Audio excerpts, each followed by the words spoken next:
Hey, it's Lee with the Turquoise Valentine, and I'm going to show you how to put together your earrings with your jump rings and your ear wires. So you need your pliers, the two little bitty different size rings that come with your kit.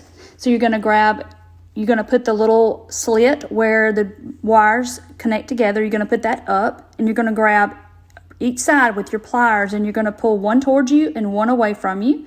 Then you put your little ring on there, and you put your earring on there, and then you're going to do the opposite. You're going to push one and pull the other and get them together, and then you kind of wiggle back and forth and kind of push inward at the same time to where your wires meet up and touch.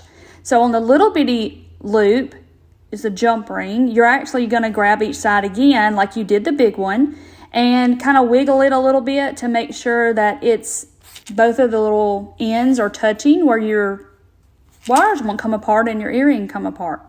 You're going to do the same thing on the next one. Grab one side, and on this one I had to look to make sure the slit was up where the little wires meet, where the ends of the hoop meet. Make sure it's up.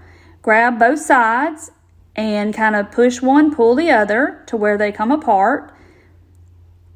And then you put your little one on, and then you put your earring on, and then you do the opposite. You bring it back, and then you kind of wiggle back and forth and push inward till the ends meet on your jump ring.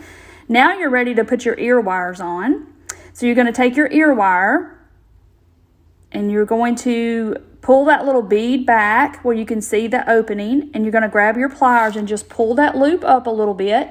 Hold your earring with the back facing upward, and slip the smallest little jump ring on that little loop. And then you're going to take your pliers and you're going to pull that little wire back together and kind of clamp it, make sure it meets.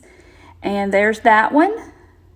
And then you're going to do the same thing. You're going to push that little bead back out of the way, and then pull your pliers, and pull that little loop back, earring back facing upward. And then close that little loop again with your pliers. Make sure it comes back and touches the earring wire. And there you have it. There's your pair of cute earrings. Hope you enjoy. Thanks.